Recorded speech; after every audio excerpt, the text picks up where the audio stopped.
Professor Rajshekaran Pillai, Honorable Vice Chancellor of this university, and my friend for years, Professor Parveen Sinclair, and other Pro-Vice Chancellors of this esteemed university, my colleague and friend, Dr. Vimal Thorat, distinguished members of the Board of Governors, academicians, members of the faculty, non-teaching staff, persons from the media, ladies and gentlemen. It's indeed an honor for me to have been asked to inaugurate the activities of Dr. Ambedkar Chair in Social Change and Development. I have been closely following the activities of IGNOU even before becoming a member of the Planning Commission.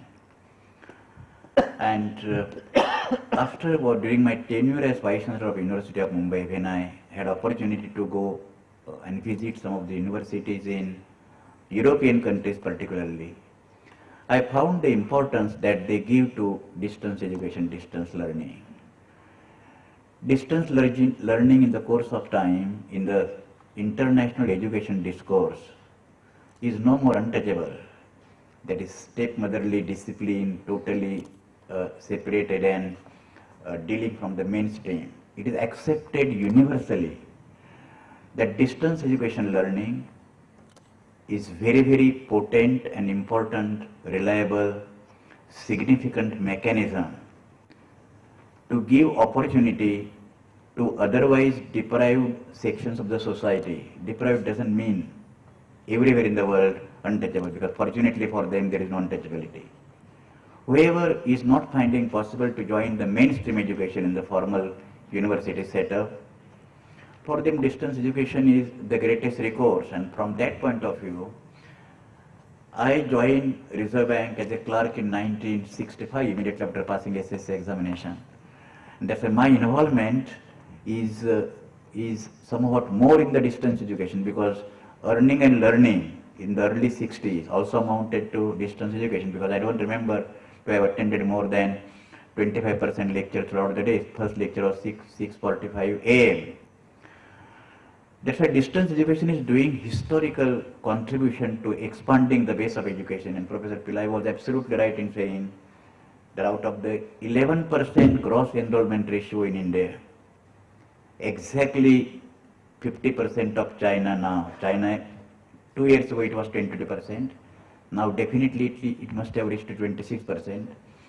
And we are struggling to reach, or we shall be struggling to reach 15% by the end of the 11th five-year plan, that is 2011 and 12. And out of this 11% or 10.5%, educationists are struggling exactly to estimate 20% coming from distance education, and out of that 80% alone from IGNOU. That's why Professor Pillai, his all colleagues in the IGNOU and distance education fraternity across the country, I congratulate Professor Pillai and his colleagues and the board of members of the governing body to institute this chair in the name of Dr. Ambedkar. I will speak about what I expect from chair in course of time. But this is absolutely novel effort. And I just mentioned that Professor Pillai and myself, we have been friends for years. But what I am saying about him now, it has nothing to do with that durable friendship. Since beginning, from the days of Professor Ram Reddy was the first founder, vice chancellor of this university, it has been on the right path. It has got successive good vice chancellors because requirements of IGNOU as a university are totally different from conventional university. Conventional university has got certain conventional setup. We have got, I should say rather, stereotype framework. Distance education was to be introduced in this country for the first time in more systematic manner. And I congratulate all former vice chancellors and pro-vice chancellors.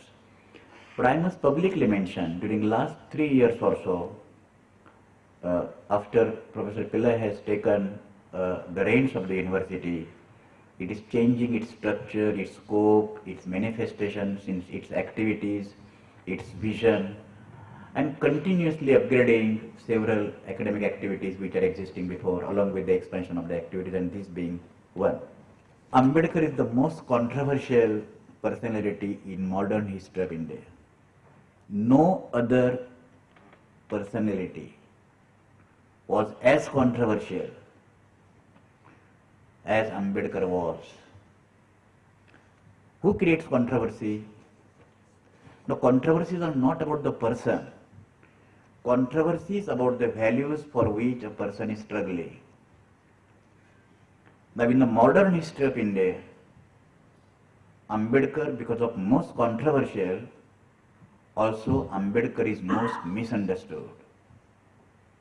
Now, I will be extremely happy among your other activities, this Ambedkar chair in social change and development also takes upon itself as one of the activities of making Ambedkar known to this country afresh in the change context. This is applicable to both those who are claiming to be followers of Ambedkar and those who are not, because there is a barrier of caste system. And last 40 years of my public life, I understand the strength of those barriers. My question is that why Ambedkar was controversial? Because the values with which Ambedkar wanted to establish Indian society on the egalitarian principle, those values were absent.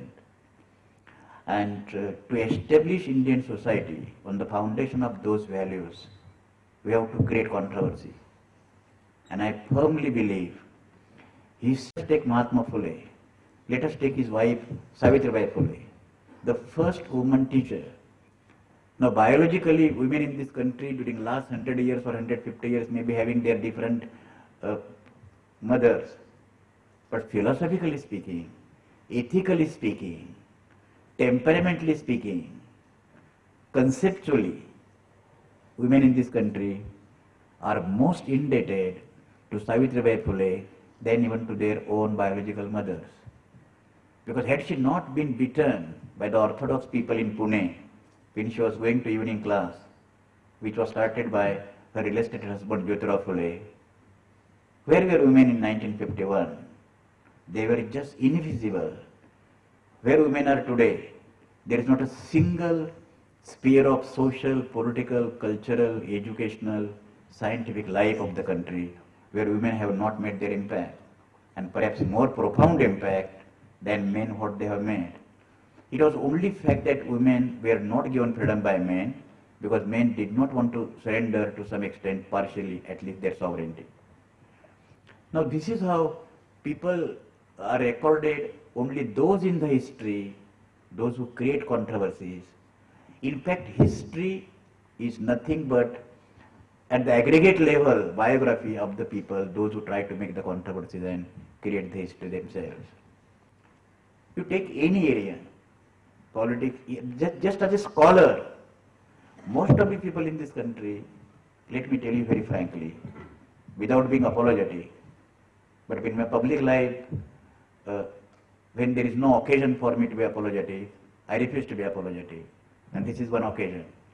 Without being apologetic to this nation, I must tell you, even if you take simple PhD, quality of which under consideration now and being questioned, he was the first and only person till today who could get Columbia University's PhD in public finance in 1921-22, and just within the span of 1.5 years, PhD from London School of Economics, that time London University, in monetary economics.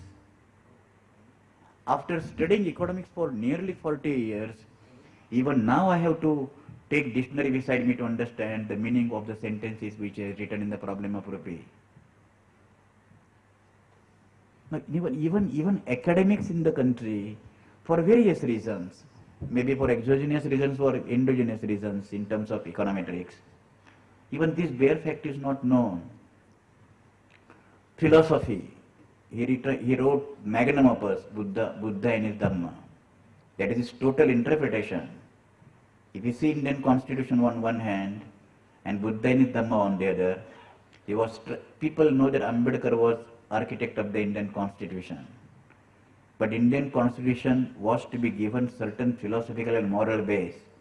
Indian constitution is not only political document. Indian constitution has certain moral foundation, and that moral foundation he was trying to give through the principles of Buddha. Now Indian society, Indians, we, the people of India, we only have made Buddha as 9th incarnation, because we have to fit everything into that 10 avatars, otherwise we shall lose our distinct characteristic.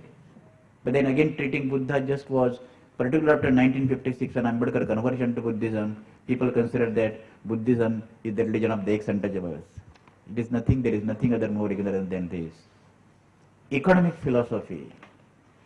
In fact, Nehru and Ambedkar were the closest collaborators so far modern India's or post-independent India's economic reconstruction program was concerned.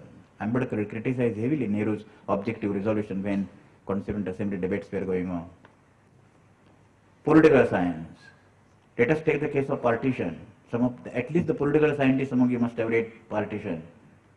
Ambedkar was the only person who diagnosed the exact crux of partition. Partition is one difficult, it is difficult to understand what could have happened at that point of time.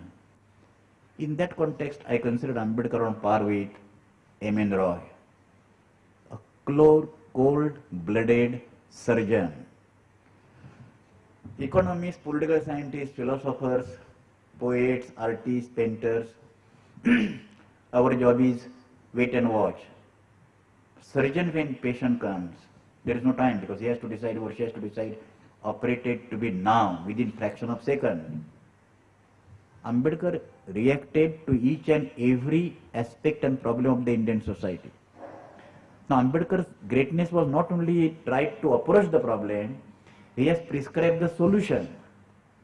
And solution, whether you like or not, whether you agree or not, whether the same solution he provided 70 years ago may not be valid now, but prescribing solution to the problems, as economics start considering that economics being the dismal science, Ambedkar was not considering economics as a dismal science. Let us take the case of a linguistic problem. Linguistic states when in 1956, States Organization Commission was appointed under Professor Panikar. Women's liberation. Ambedkar was, when he was trying to bring Hindu Code Bill, his followers are asking, Dr. Ambedkar, why you are fighting for Hindu Code Bill, economic rights for women? Where is the property for agricultural women that scheduled caste women are? He told, don't talk foolish. I am not talking for economic rights of women, of agricultural laborers coming from scheduled caste and scheduled tribes.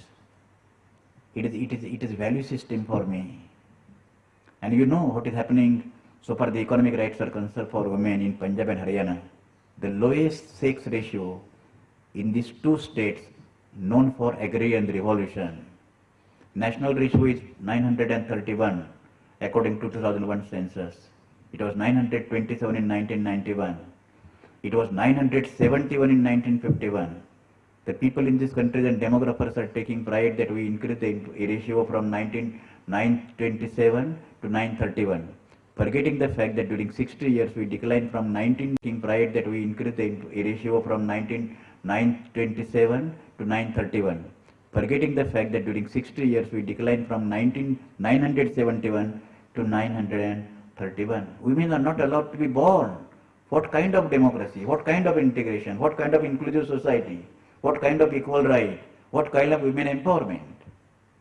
When they are not allowed to be born, and one major reason is dowry system. The point which I am trying to bring forth for these mornings expressing views, because there is not a single aspect of India's national life, social, economic, political, cultural, language. Your distance education. In fact, Ambedkar should be considered as the pioneer.